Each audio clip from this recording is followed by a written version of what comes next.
কেউ যদি তোমারে বলে যে আমি সব জানি, তুমি দুই আঙ্গুল দেখিয়ে বলো তুমি কিচ্ছু জানো না। তোমার শিখার অনেক বাকি। জাননেওয়ালার উপরও জাননেওয়ালাও আছে, ঠিক কিনা? এজন্য আমরা যেন বিনয়ী হই। বিনয়, হাম্বলনেস, আরবিতে বলে তাওয়াদু, এটা খুবই জরুরি। এগুলো আমাদের মধ্যে এখন নাই। আমাদের মধ্যে ইগো প্রবলেম আছে না নাই? অহংকার, জেলাসি, অ্যারোগ্যান্স, এগুলো থেকে সম্মানিত ভাইয়ের আমাদেরকে বেরিয়ে আসতে হবে। দেখবেন সমাজে যারা খুবই হাম্বল, বিনয়ী, তাদেরকে সবাই পছন্দ করে না? আর অহংকারীদের কেউ পছন্দ করে না। সামনে সালাম দেয়, পিছনে গালি দেয়। কথা বলেন?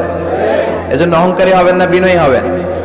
বিশ্বনবী বলছেন, আল্লাহ আপনি আমারে বিনয়ী বানান, আপনি আমারে ধৈর্যশীল বানান, আপনি আমারে শুকর গুজার বানান। আমার চোখে আল্লাহ আপনি আমারে ছোট বানান, মানুষের চোখে আপনি আমারে বড় বানান। পড়েন আমিন।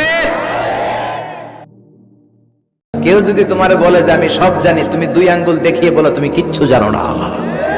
তোমার শিখার অনেক বাকি। জাননেওয়ালার উপরও জাননেওয়ালাও আছে, ঠিক কিনা?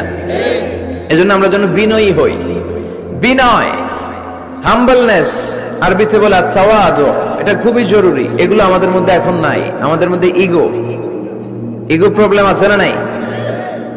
অহংকার, জেলাসি, অ্যারোগ্যান্স, এগুলো থেকে সম্মানিত ভাইয়ের আমাদেরকে বেরিয়ে আসতে হবে। দেখবেন সমাজে যারা খুবই হাম্বল, বিনয়ী, তাদেরকে সবাই পছন্দ করে না?